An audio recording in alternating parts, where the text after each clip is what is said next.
Notre deuxième invité à présent, c'est le professeur Jean-Claude Chilombaye, cadre de l'UDPS, mais aussi élu de l'UISA lors des dernières élections. Bonsoir et bienvenue. Bonsoir. Avec vous, on va parler de la situation sécuritaire du pays, l'avancée inquiétante des rebelles terroristes M23 soutenus par le Rwanda, qu'on évoquait d'ailleurs déjà tout à l'heure, mais aussi la formation prochaine du gouvernement, l'oiseau rare que l'on doit trouver essentiellement à l'UDPS selon le secrétaire général hier. Vous avez suivi ? Et c'était discuté en interne. Vous êtes d'accord avec cette position?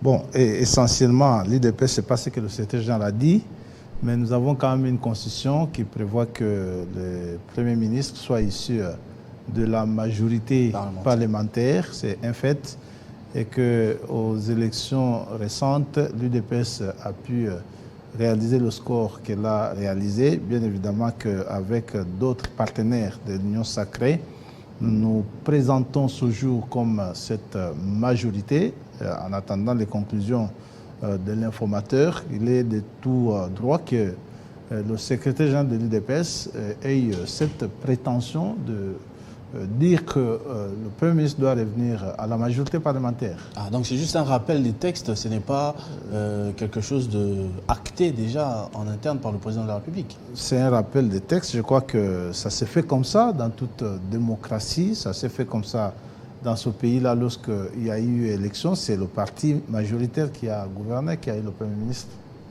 Alors si c'est des textes, pourquoi ne pas appliquer les textes? Pourquoi il faudra encore réfléchir, dialoguer avec les partenaires? Est-ce qu'il n'y a pas trop de dialogue? Je ne pense pas que ce soit un problème de dialogue. Bien évidemment, ici, il est question que le chef de l'État lui-même a souhaité que tout le monde participe à la gestion de la chose commune. Il a tendu la main, y compris à l'opposition.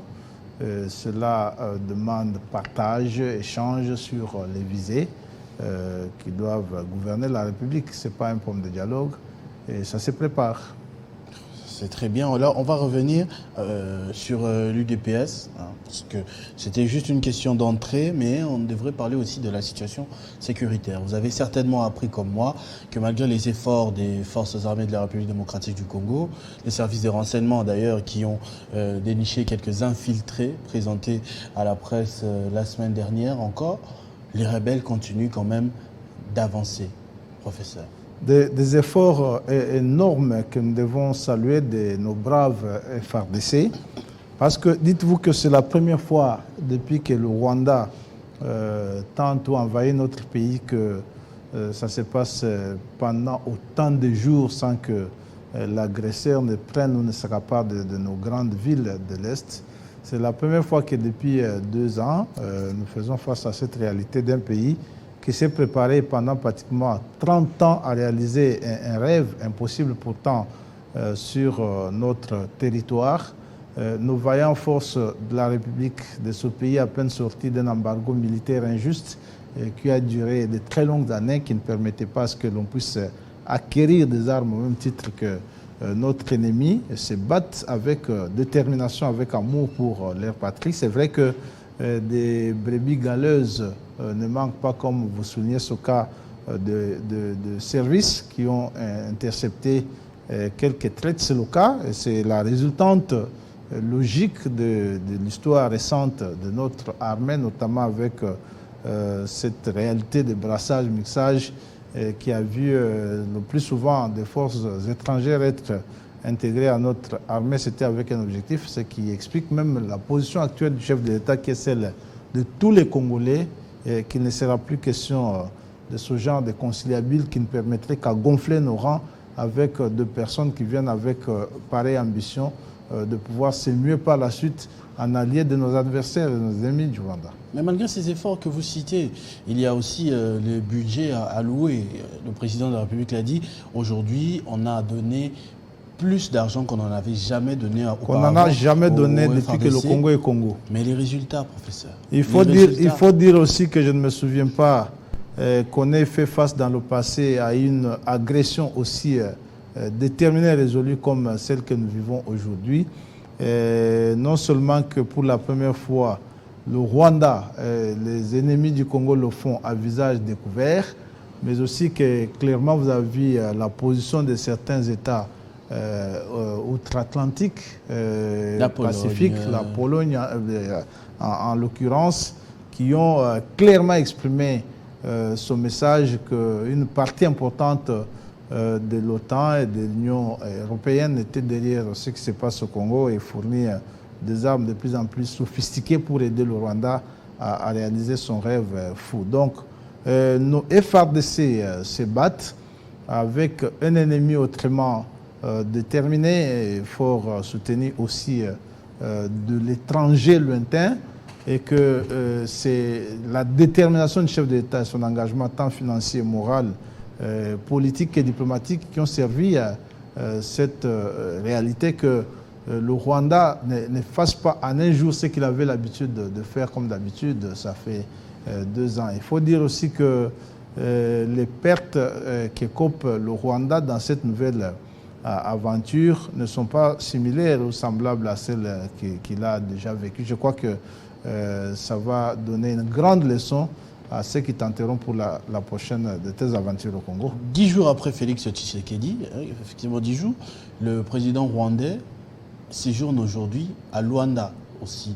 Il a rencontré Roi Lourenço et l'on parle déjà d'un cadre bien habillé pour un dialogue finalement entre les deux. Quelle est votre position sur un dialogue par rapport à tous les efforts déjà employés pour pouvoir venir à bout de cette décision militairement? Est-ce que aller dialoguer maintenant, alors qu'on est un tout petit peu, on va le dire, en position de faiblesse sur le front, ça ne va pas nous causer du tort? Nous ne sommes pas en position de faiblesse. Quand les rebelles avancent, sur un front, il y a toujours cette réalité que le front militaire peut connaître des rebondissements et peut-être qu'il relève aussi de notre propre stratégie militaire à devoir organiser. Laisser des pans entiers aux rebelles. Pas forcément.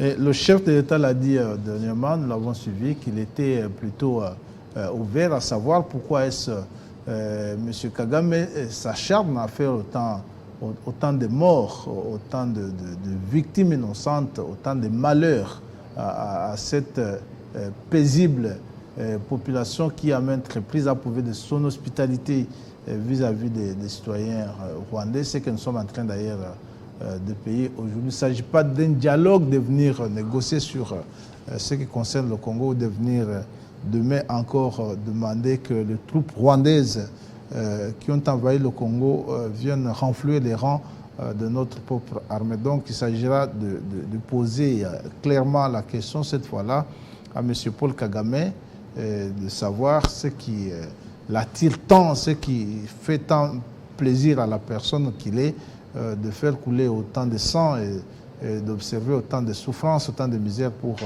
des personnes humaines. Donc ce n'est pas que nous sommes en position de force, nous ne sommes pas inclinés, ni notre population. D'ailleurs, lorsque vous allez dans des camps de réfugiés autour de la ville de Goma, vous avez de douleurs énormes à voir ce qui se passe, mais une joie de constater que vous êtes en face d'une population plus que déterminée qui refuse tout dialogue avec cet agresseur. Nous ne sommes pas un petit pays qui irait négocier dos courbé.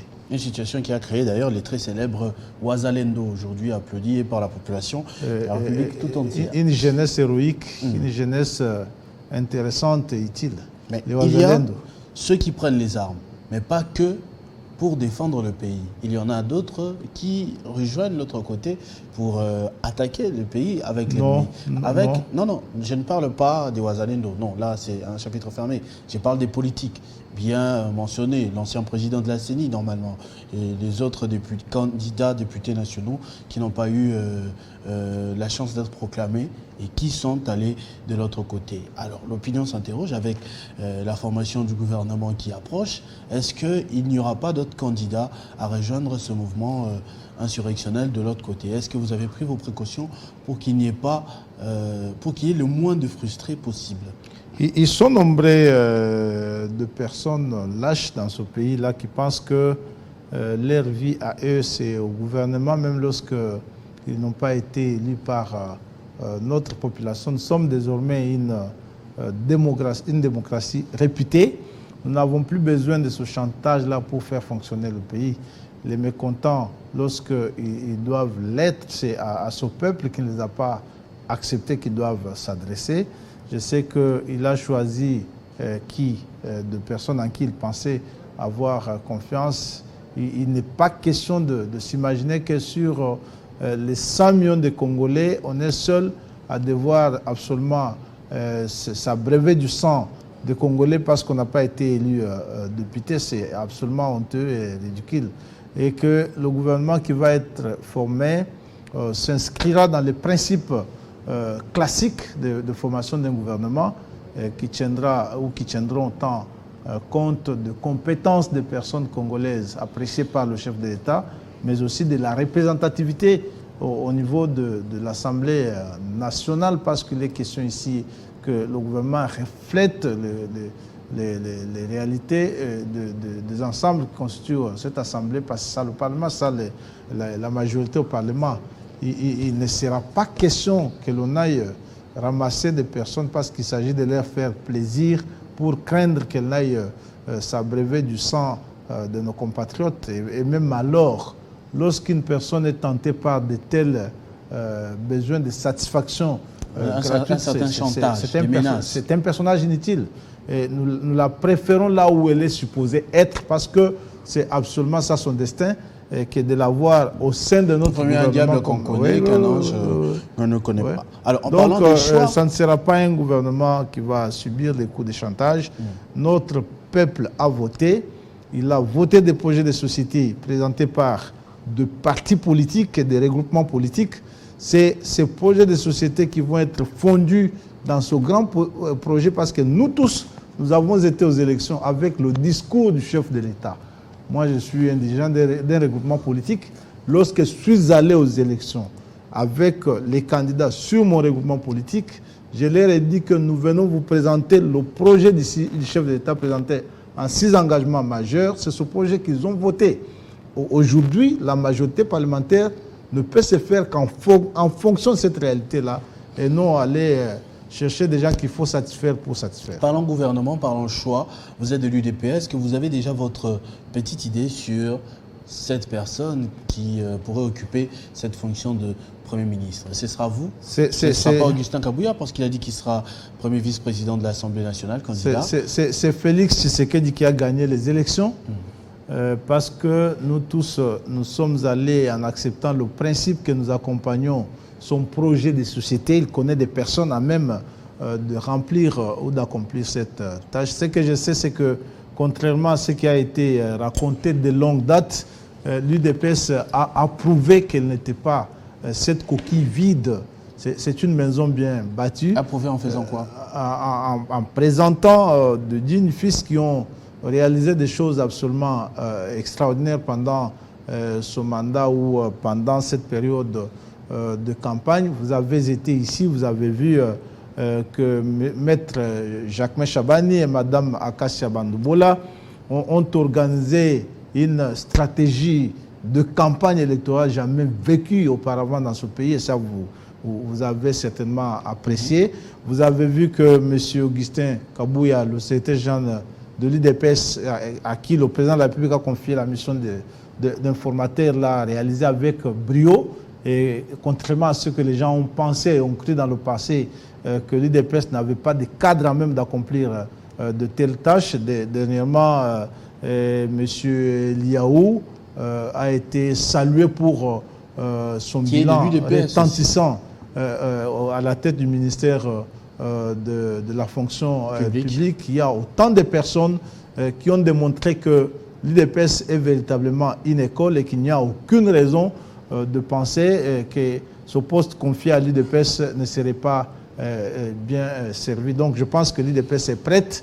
C'est plutôt l'abondance qui dérange, non la carence de personnes pour devoir assumer le poste. Au début du mandat du président de la République, c'était un parti divisé. Ce problème a été résolu aujourd'hui? Je pense que l'UDPS n'a jamais été un parti divisé. Alors là, si ça mais l'UDPS, c'est un parti démocratique où les opinions divergent.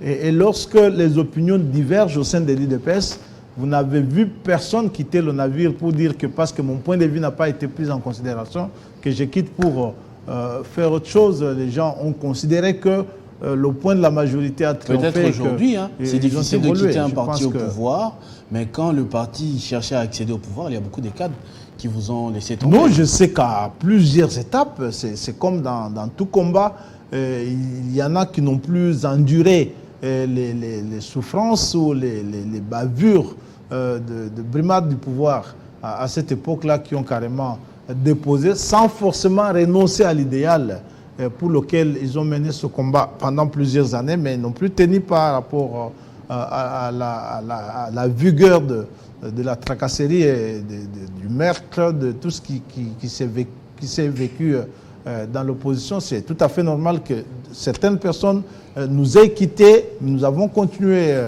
ce combat et nous l'avons mené à bon port. Pour terminer, peut-être un mot pour votre base de Luiza. C'est l'occasion, bien évidemment, de saluer la base, ma base, mon peuple, la population de Luiza, qui a décidé de me lire parmi les meilleurs élus du pays comme député national pour la représenter. Je crois qu'elle ne regrettera pas ce choix responsable.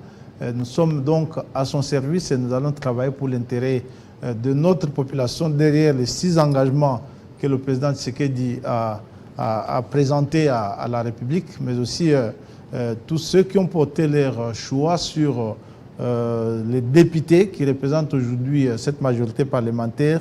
Lorsque j'observe au sein de l'hémicycle, je sens que le peuple est réellement représenté.